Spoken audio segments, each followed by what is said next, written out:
First of all, I would like to support the statements by my colleagues who have voiced their appreciation of the Chinese side's preparations and work as part of the SCO. This year is special for all of us. On May the 9th, in Moscow, there was a celebration of the anniversary of the victory in the Second World War and the defeat of Nazi Germany. And in Beijing, there will be a celebration of the victory over Japanese militarism. Crushing Nazism and militarism was made possible thanks to the cohesive ties between the peoples of the world. In the aftermath of the Second World War, the United Nations was established, which is also celebrating its 80th anniversary this year.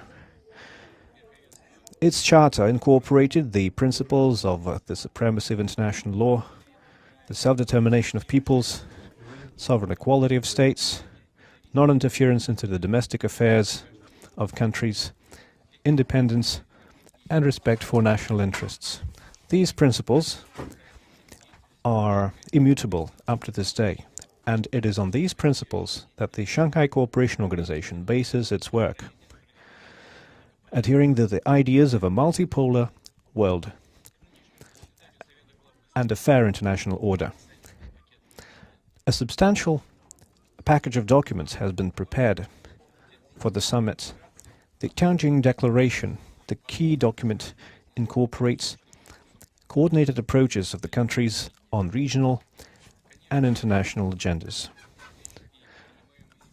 I would also like to note the strategy, the SCO, until 2035, which will define the key areas of the SCO's activities in politics, economy, security, and humanitarian affairs. The cooperation undertaken at the SCO is impressive.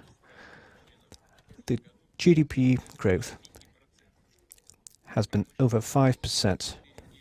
Industrial output grew by 4.6%. We're also seeing progress in trade turnover above the world average.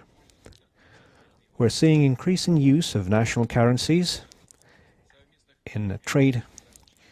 We are advocating the creation of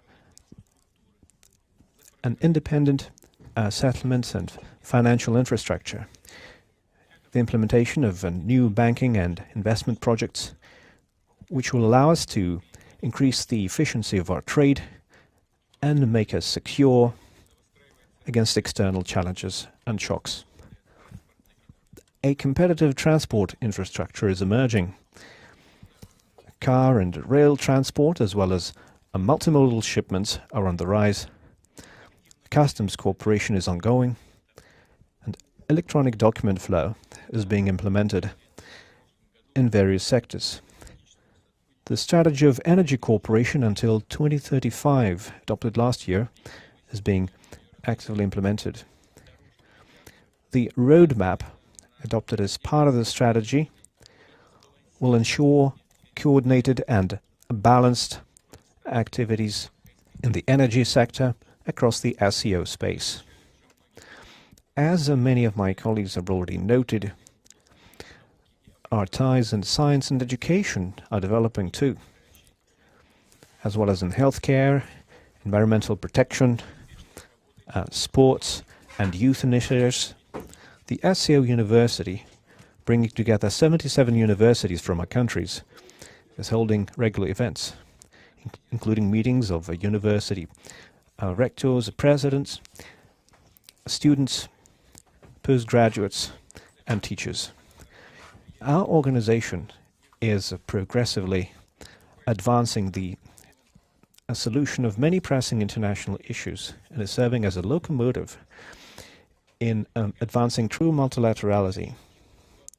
The SCO is making a substantial contribution to strengthening the atmosphere of collaboration and mutual trust on the Eurasian continent, helping us create the political and socio-economic foundations for a new system to ensure stability and peaceful development. A system that could take the place of the obsolete Eurocentric and Euro-Atlantic models, and that would include the interests of a broad range of countries, that would be truly balanced and would not allow any states to try and ensure the security at the expense of others. I'd like to use this opportunity to say that Russia also adheres to such approaches with regard to the Ukrainian crisis. And I would like to recall that the crisis arose not because of Russia attacking Ukraine, but because of a coup d'etat that happened in Ukraine and that was provoked and supported by the West,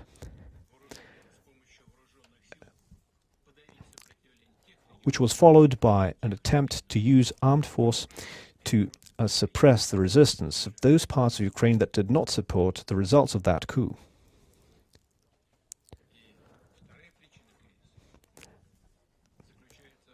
Another reason for that crisis was the constant attempt of the West to draw Ukraine into NATO.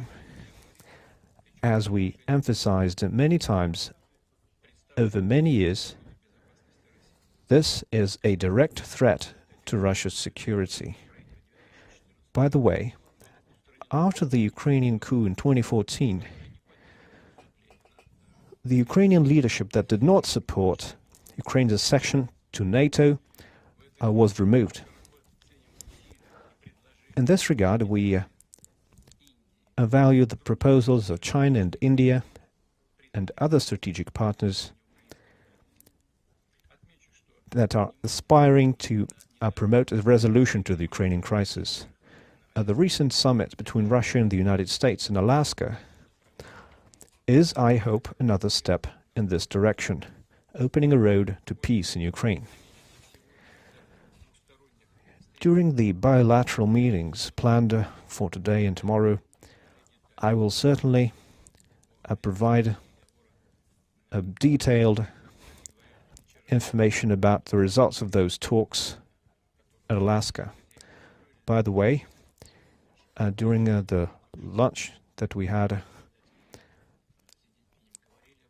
organized on behalf of our hosts, we already had a discussion with the President Xi.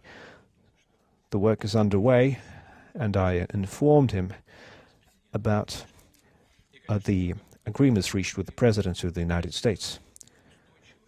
We must ensure that the Ukrainian crisis is resolved on a long-term and sustainable basis by addressing the root causes of the conflict that we explained multiple times, that a just balance is restored. One of the SCO's priorities is upholding stability in its countries and ensuring the security of its perimeter. Russia supports the program to counter extremism until 2030, prepared as part of the SCO's work, and is ready to take active part in its implementation. The agreement on establishing a universal SCO center in Tashkent will also be useful. It will allow us to counter all kinds of threats and challenges. And a counter-drug trafficking center in Dushanbe will also be opened, and I expect that this will happen in the nearest future. In conclusion, I would like to thank my Chinese friends for the useful meeting of SCO heads of state. I hope that the agreements reached here in China will allow us to lay good groundwork for the meeting in November, and we'll be happy to see all of you there. I also wish my Kyrgyz colleagues and President Shaparov will assume the presidency at the SCO next. Thank you for your attention.